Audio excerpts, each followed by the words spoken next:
Well, good morning and welcome to Unity of Kent Sunday service for July 19th, 2020. I'm Reverend Patty Becker, the spiritual leader of Unity of Kent, and it is my great joy to be so. Our worship assistant this morning is moi. Lee has had difficulty with her internet connection this morning, so I'm going to take it on. And Sam Barnard is our musician this morning, and he will begin our service with the song, I Do What Gives Me Life.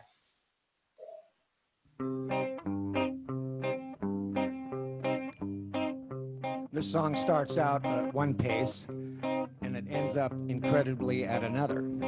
I do what gives me life.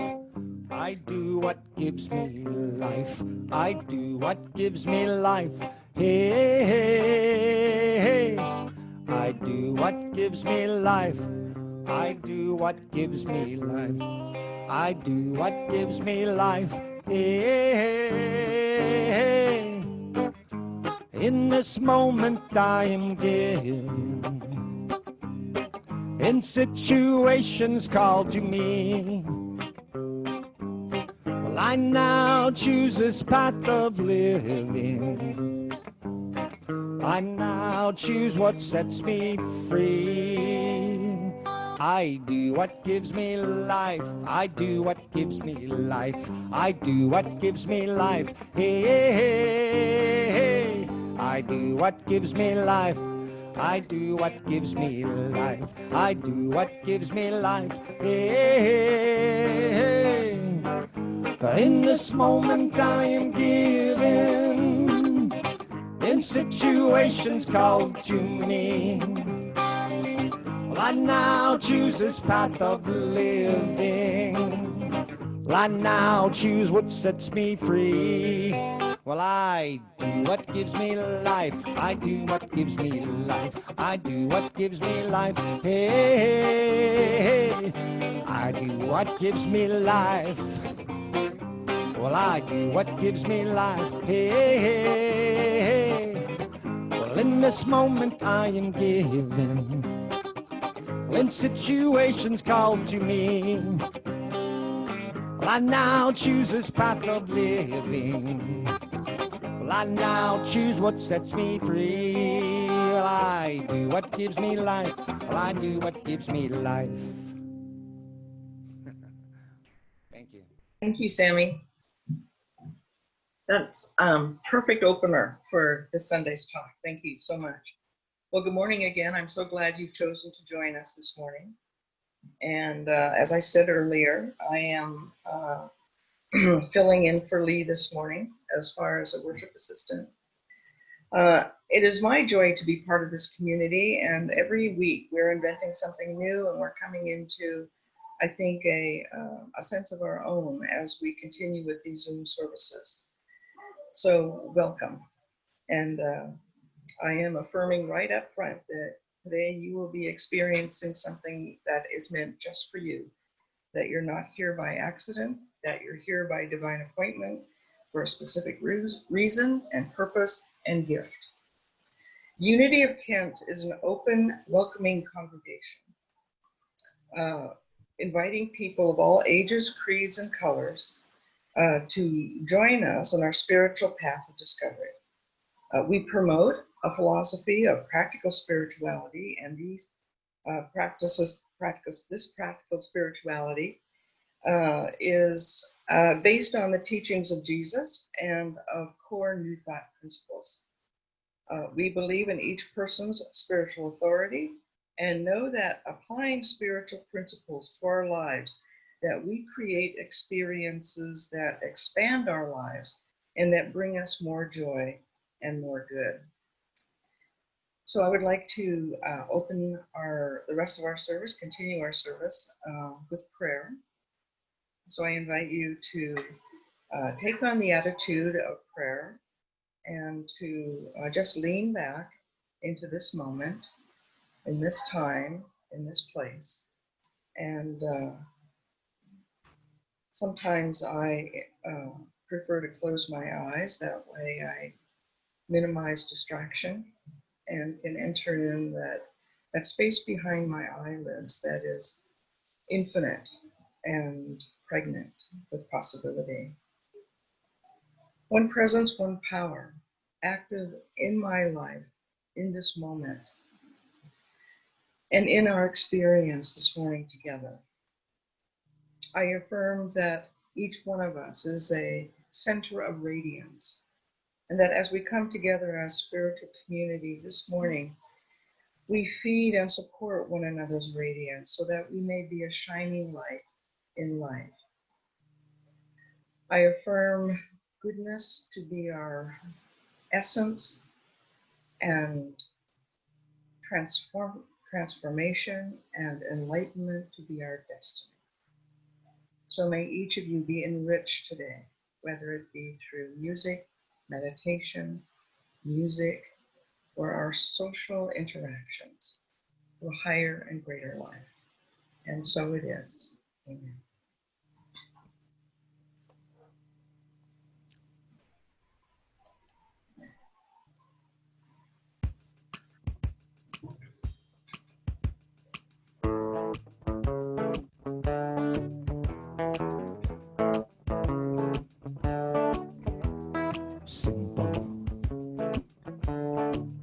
Simple living,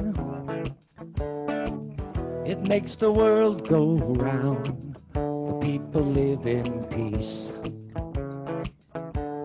Oh, simple living, it makes the world go round. The people live in peace.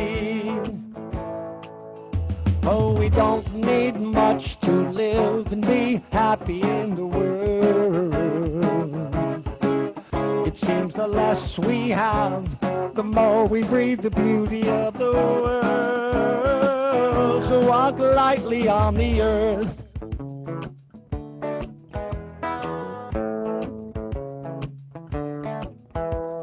Simple living makes the world go round. The people live in peace.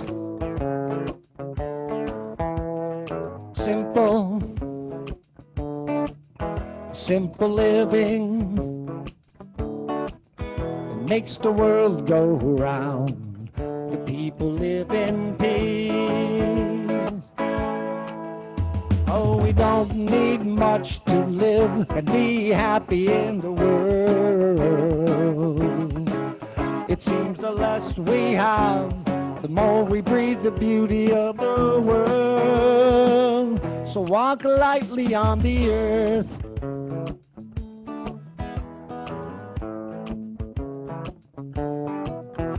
All simple living makes the world go round. The people live in peace. The people live in peace.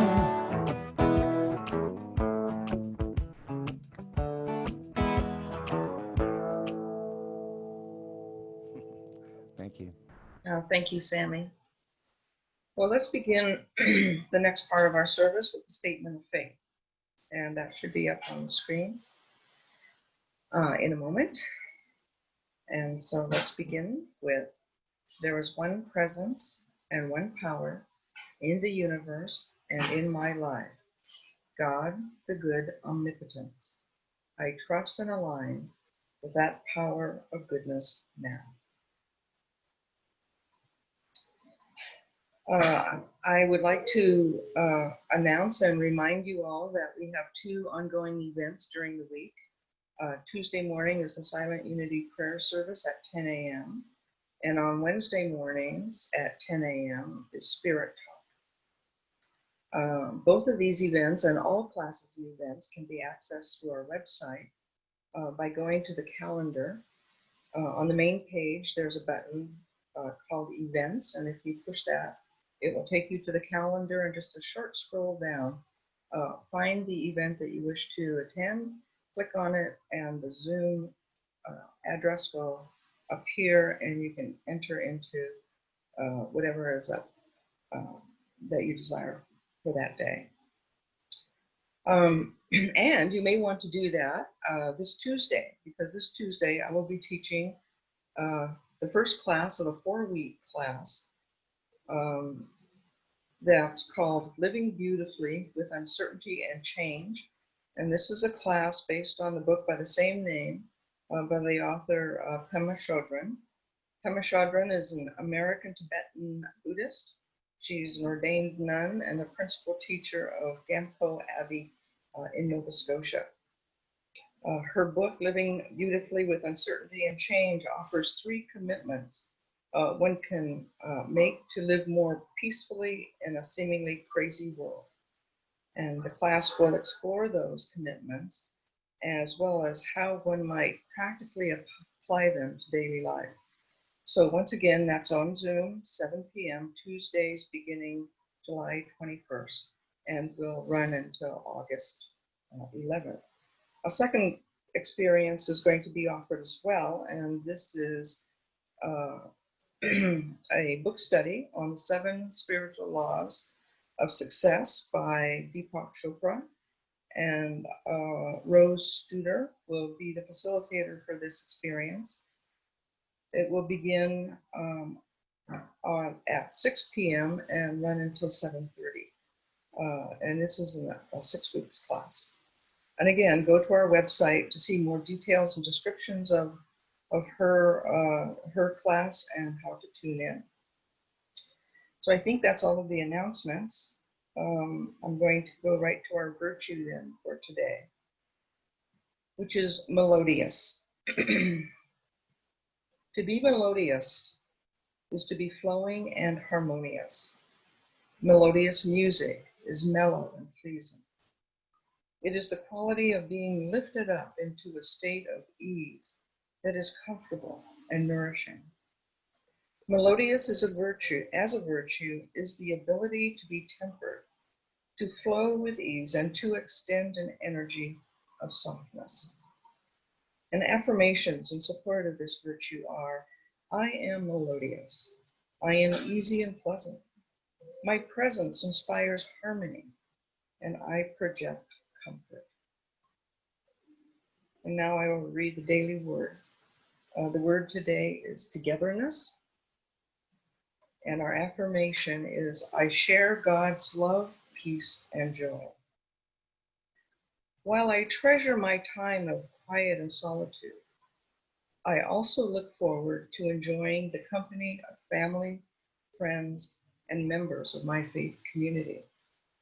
Whether we're working, volunteering, praying, or simply enjoying one another's company, our shared experiences allows me to support people I care about and feel supported in return.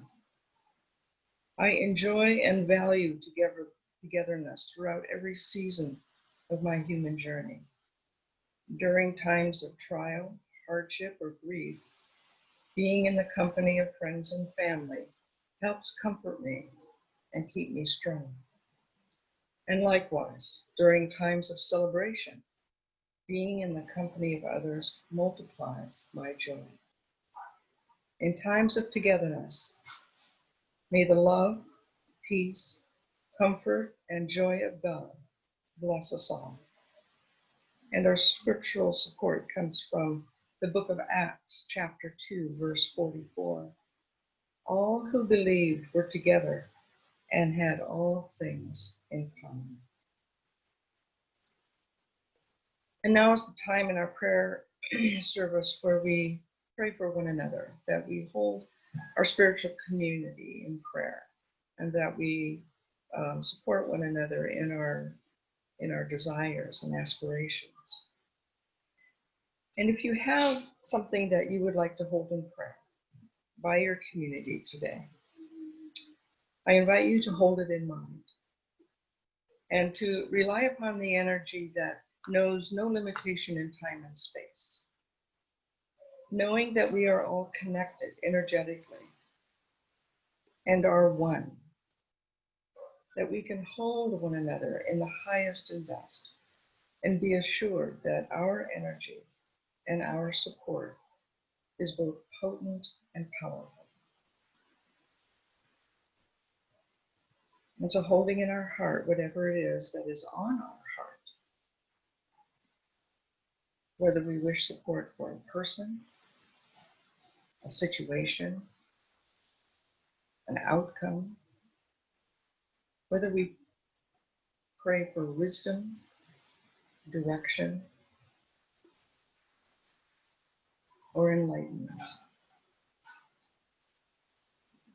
Because we are one with God and one with each other, we have within us all that we need already for right guidance and expanded experience. And I affirm that this is our reality, that whatever it is we hold in prayer is being fulfilled in a way that is perfect and whole and just the right time. That it is God working through us as us for the highest and best of ourselves and the highest and best of one another. And so it is. Amen.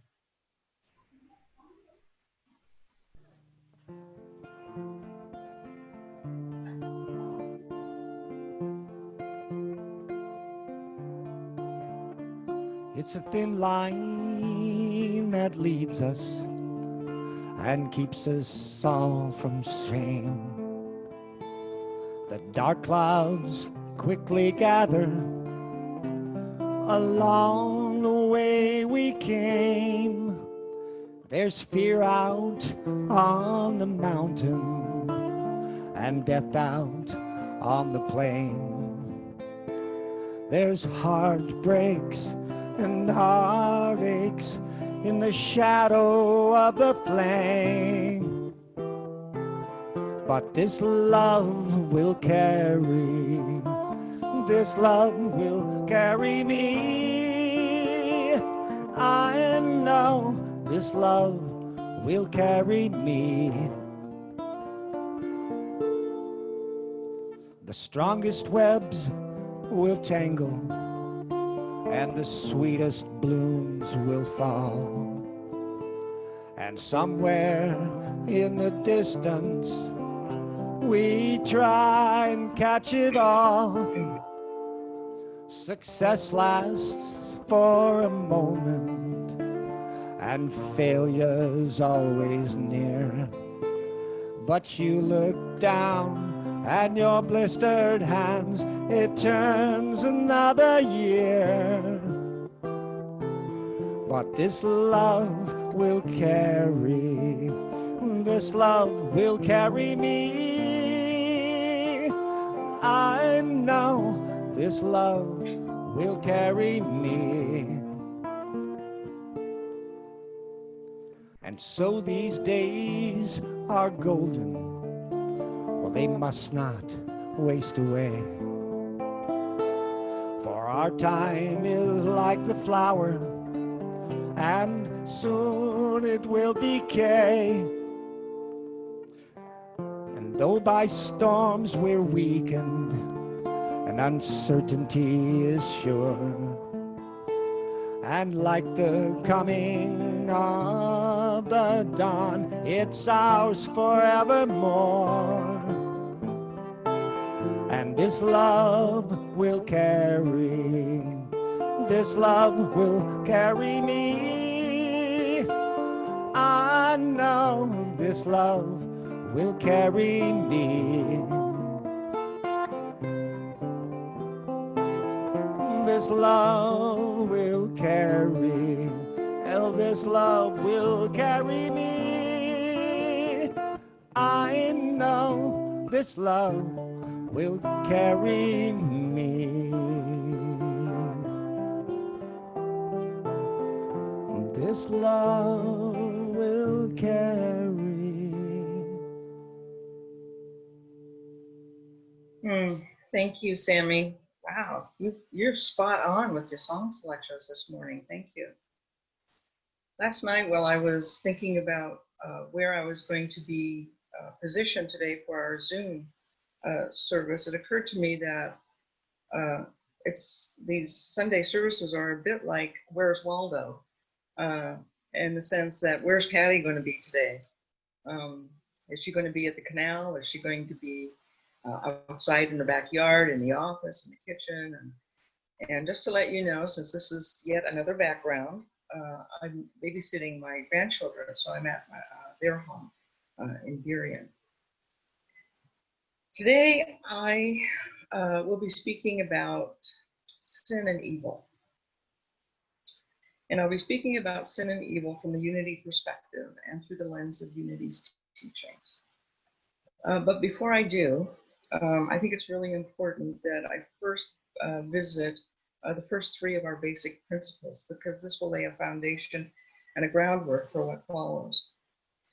And that first principle is that there is one presence and one power in the universe and in my life. And that presence and power is God the Good. And we make this statement. This is our statement of faith. And we make it every Sunday as part of our service. Divine mind, God, is absolute good. And by absolute, we mean unchanged, unchanging, and unchangeable. By absolute, we also mean without an opposite.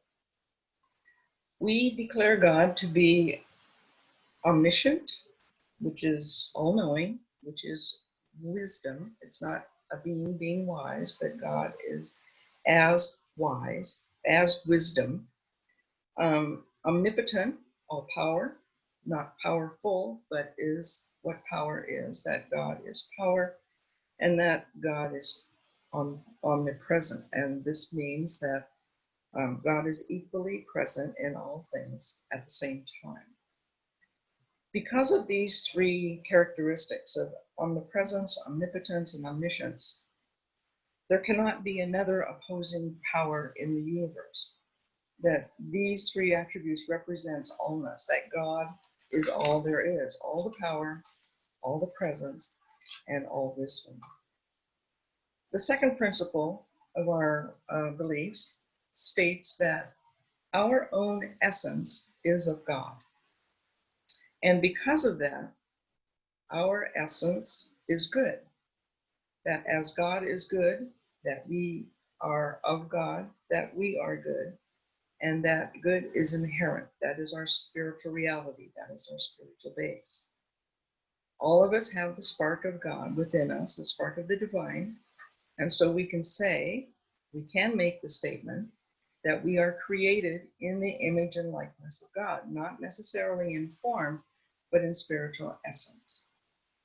We are always connected to the indwelling presence of God without needing anyone to intercede for us. We each possess a spiritual authority that gives us direct access to guidance, to wisdom, and to knowing in matters of our own spiritual growth and development. So in our own lives, with our own growth, with our own unfolding, we ourselves have spiritual authority. The third principle is the belief that we are co-creators with God, that we create our own reality through our thoughts and beliefs. There is great truth in the statement, change your mind, change your life. Because our minds are connected to the creative mind of God, we have the power to create our experiences by the activity of our thinking. Everything in the material world has its beginning in thought, in mind, as an idea. What we experience in our lives is the result of the playing out of the law of attraction, in the sense that the energy we put out draws to us, draws into our experience like energies. What we focus on expands. And since we are working with law, since law is impartial, we will always get more of whatever it is we put out, whether that more is good or not. That law doesn't care. Law simply responds. So we get back what we put out. So if God is absolute good, and humankind has a spiritual essence that is also good, and that the universe is good, where does sin and evil come from? Human beings have been asking this question for a long time. And in some traditions, the answer was, well, with God, that God must have willed it, that God had decided, that God made a choice. But God is not a person. In our philosophy, God is an essence and does not make choices, is not a person, does not construct and plan and manipulate life. God is a set of principles that unfolds according to its own nature. And since its own nature is good, it unfolds in the absolute in goodness.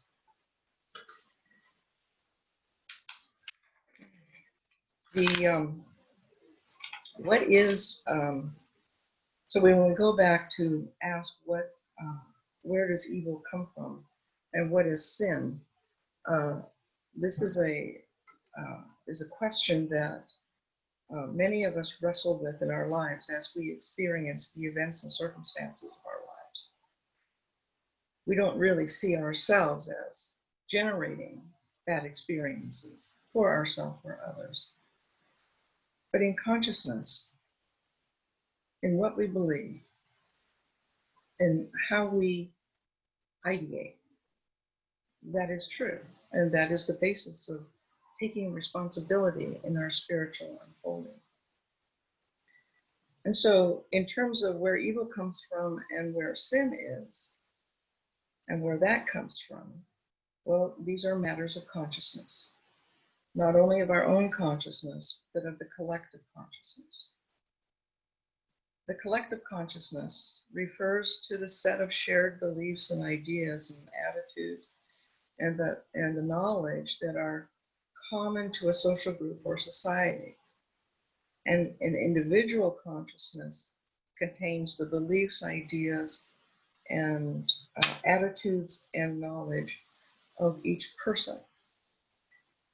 What we perceive to be true shapes the energy of our thinking, and our thinking is the creative blueprint of our experience.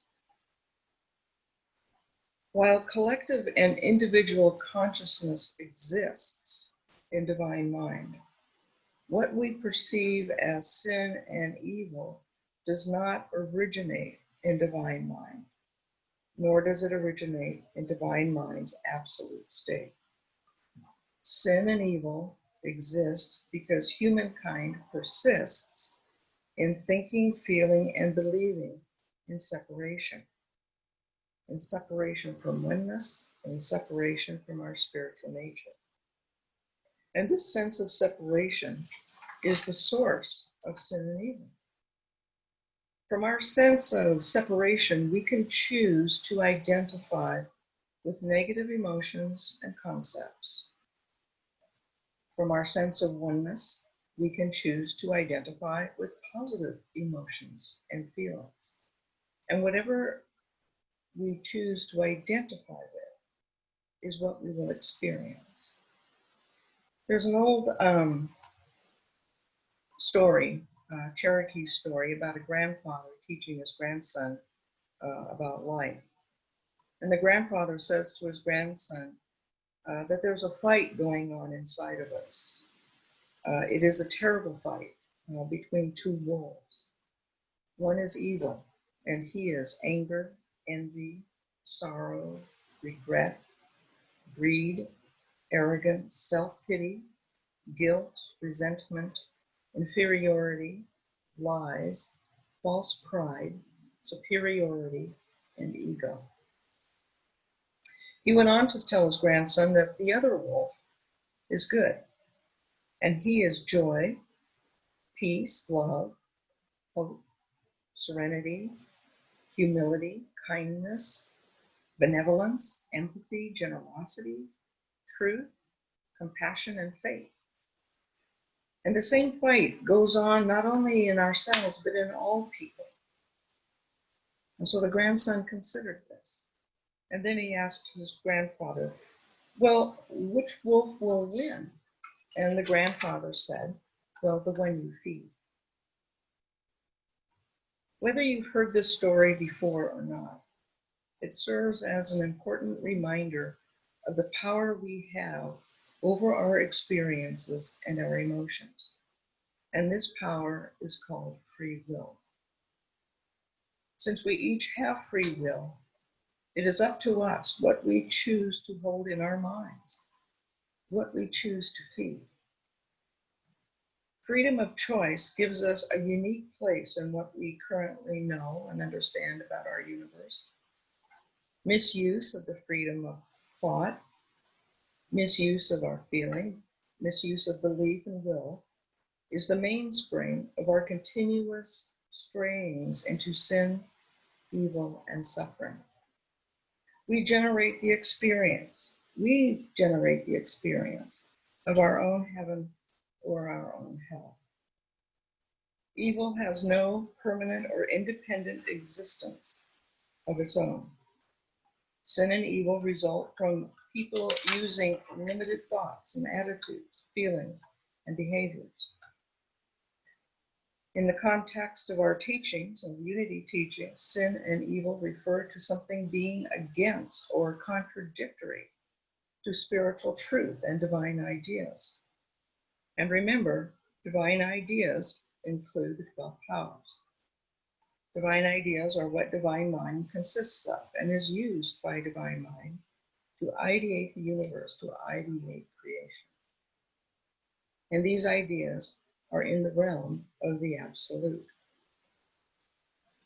Sin and evil emerge when these ideas are brought from the absolute to the realization, to the relative, to our relative experience, our physical experience by humans in an attempt to negate, limit, or distort any divine idea. Sin, as an archery term, means missing the mark. When one misses the mark, there is an assumption of a do-over, that we can be aware of the misjudgment of our behaviors, of our actions. We can make an adjustment. We can bring it into greater alignment, and then we can try again.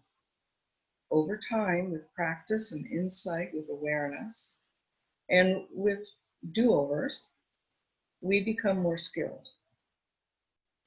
Evil can be thought of as sustained sin. In other words, when there is no awareness, when there are no adjustments, but when these patterns become ingrained in our usual thought, in our error thought. And all error thoughts arise from a sense of separation from oneness. All that we consider sinful is a negation of divine ideas in one way or another.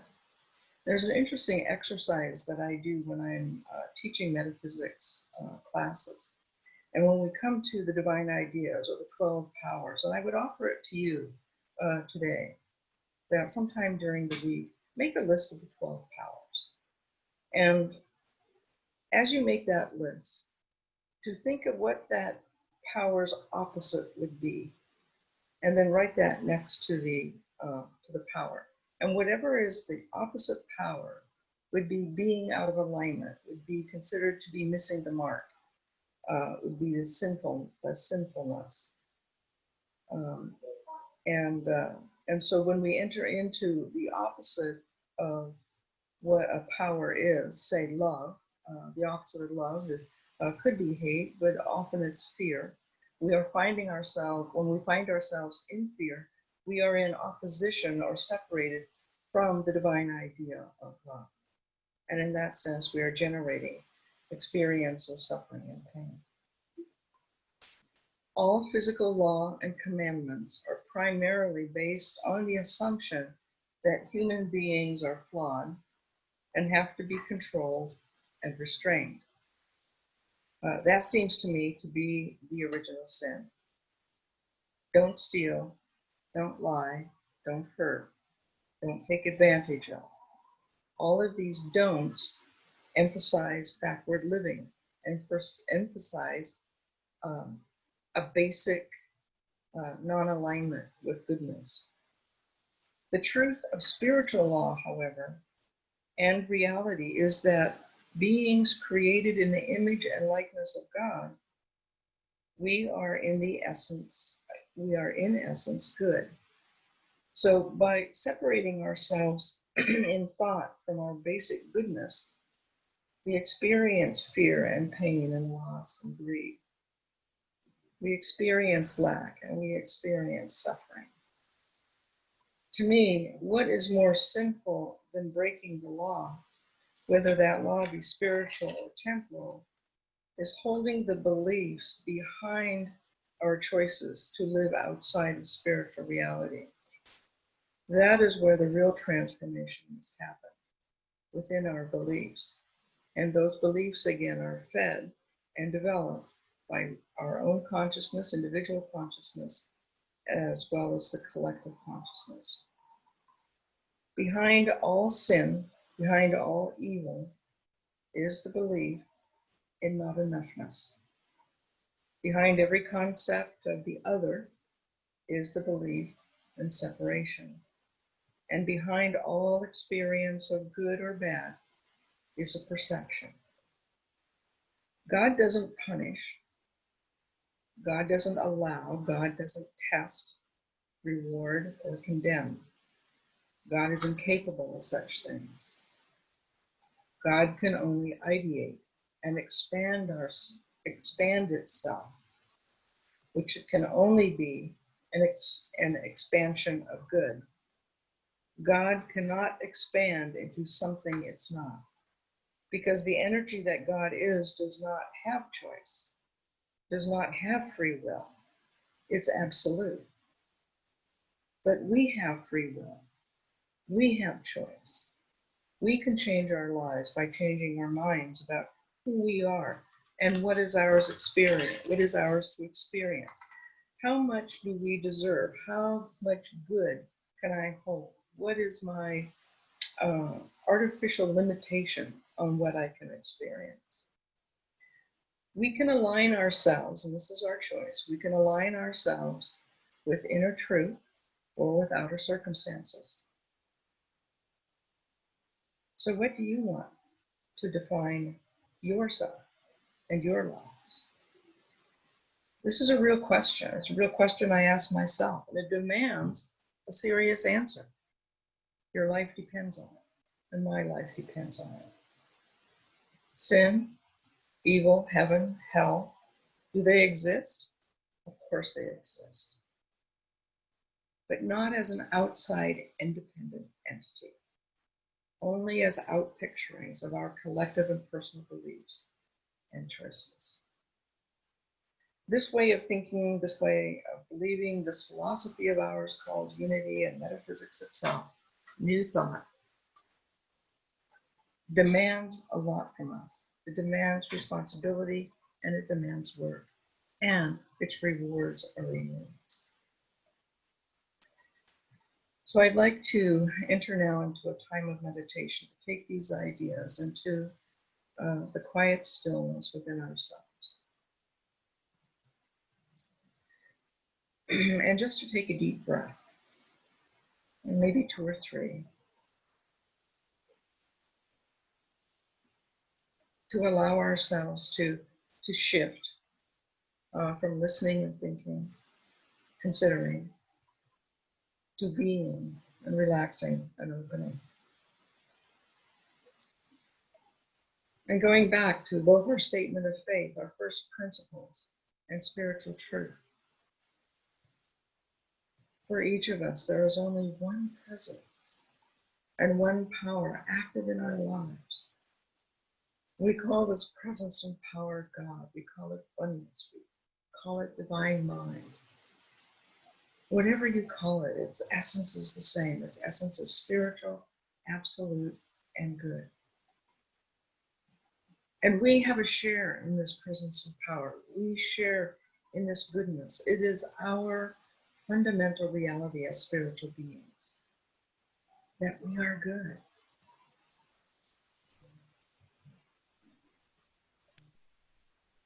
that we are whole, that we are complete and powerful, and we get sidetracked. Our spiritual reality becomes compromised by our temporal experiences, and we forget who we are. And so in this moment, at this time, together, let's remember who we are. That first and foremost, we are divine spiritual beings. And secondly, as spiritual beings, we are having a human experience.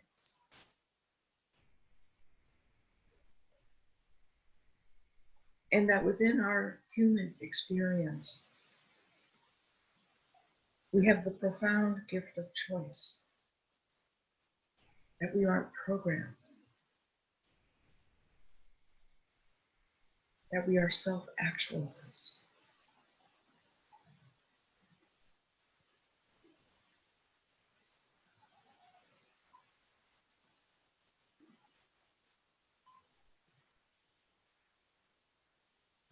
That we have within us, at the core of every layer, a true divine self that is never compromised, that is never separate.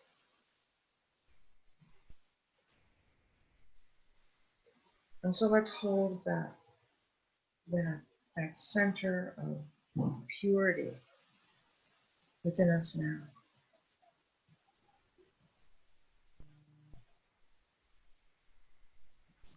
To sense it within the deepest part of your being, oneness, unlimited potential, absolute good.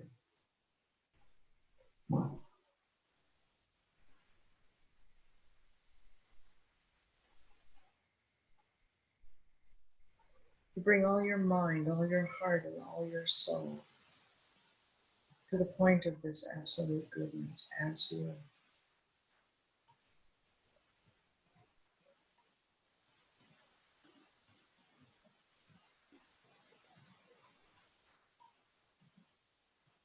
And the most powerful place to remember, to bring back together our fragmented selves into the wholeness of self, is in the silence. So together, let us be in silence.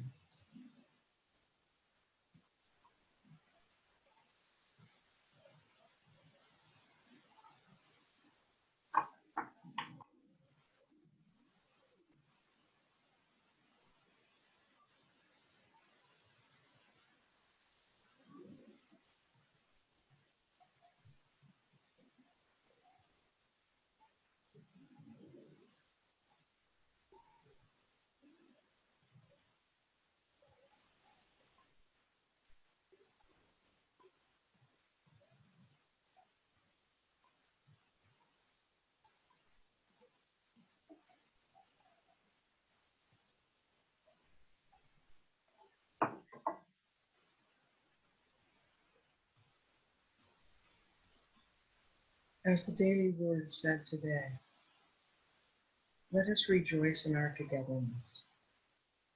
Let us rejoice in our oneness. Let us always, no matter what goes on in our lives, come back to this basic truth that we are one, we are whole, we are spiritual, we are divine, and we are the masters and mistresses of our own destiny through the power of our choice. And so it is.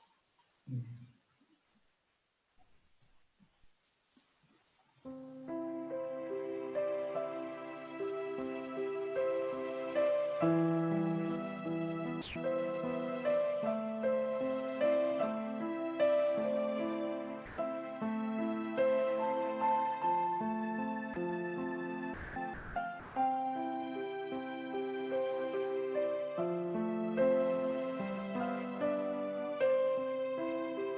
I am so blessed. I am so blessed. I am so grateful for all that I have.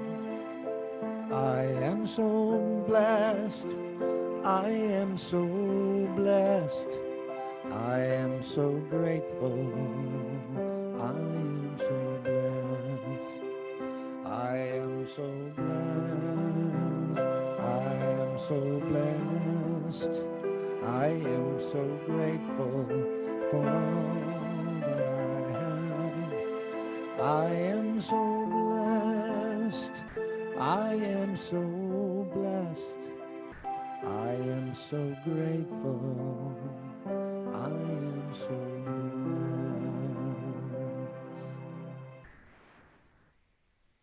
Thank you, Sammy.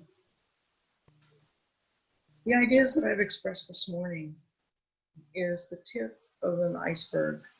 It is just a small portion of a much larger conversation, and there's so many other dimensions that I wasn't able to explore fully. And so I invite you to join Spirit Talk on Wednesdays at 10 a.m., where we can delve more deeply into some of these concepts and answer questions and raise questions and explore our philosophy in a deeper level. Right now, though, we're shifting into our love offering time. And before we go any further, Eric has queued up a little video. There are several ways we can give our love offerings through the mail, dropping them off at the church, in the mailbox, through PayPal, or for Givelify. And this is something that Eric has that we can look at regarding Givelify. That's what I use on our website, and it's so easy and efficient. So, Eric, if you have that. Giving is one of the things that makes humans human. For centuries, individual people have put aside selfishness and greed, reached into their wallets, purses, or sacks, and donated to charities, churches, and nonprofit groups. However, today's cashless society makes it difficult for people to give when they find themselves presented with an opportunity to do so. With Givelify, you don't need to have cash in order to donate. With as few as 3 taps on your phone's touchscreen, you can give to any church or charity anytime, from any place. Donations can be discreet, with no disruption of services or events. At tax time, you can easily locate your donation records and let Uncle Sam reward you for being a cheerful giver. Organizations can set up their own profile on Givelify, allowing them to maintain accurate records of each donation, while supporters using the app can always know exactly how much they have donated. All of these features are absolutely free. Visit our website, givelify.com, to learn more. Thanks. So I'd like you to join me in our affirmation, and I am just affirming that each one of us, holding in consciousness the particular way and amount in which we will be giving today in an attitude of gratitude and cheerfulness and in ease. And so if you would join me in our statement, divine love flowing as me blesses and multiplies all that I have, all that I give, all that I receive, and all that I am. Thank you for joining us today. And Sammy now will lead us out and close our service with the peace song, and then I'll be back briefly for a benediction, and that will be our time together. Sammy?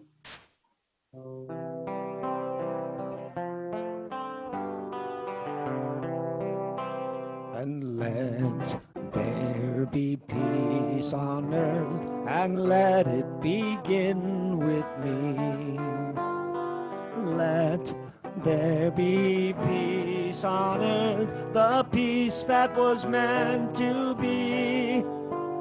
With God as creator, united all are we. Let us walk with each other in perfect harmony.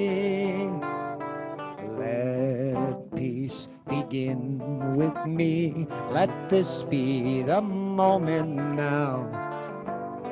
With every step I take, let this be my joyous vow.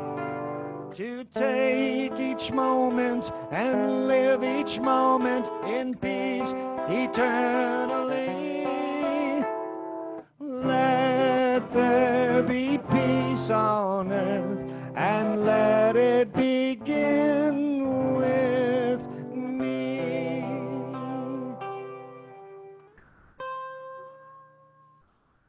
And so I'd like to end our service with our prayer of protection, followed by our prayer of spiritual truth. The light of God surrounds us. The love of God enfolds us. The power of God protects us, and the presence of God watches over us. Wherever we are, God is. I am the light of God. I am the love of God. I am the power of God, and I am the presence of God. Wherever I am, God is, and all is well. Thank you for joining us, and have a wonderful sunny day today. Yesterday, the kids and I went to the park and the beach, and it was absolutely wonderful. So I hope you have an opportunity to be safe somewhere that's nurturing and infilling for you. So have a great day. Thanks. Bye. Yay.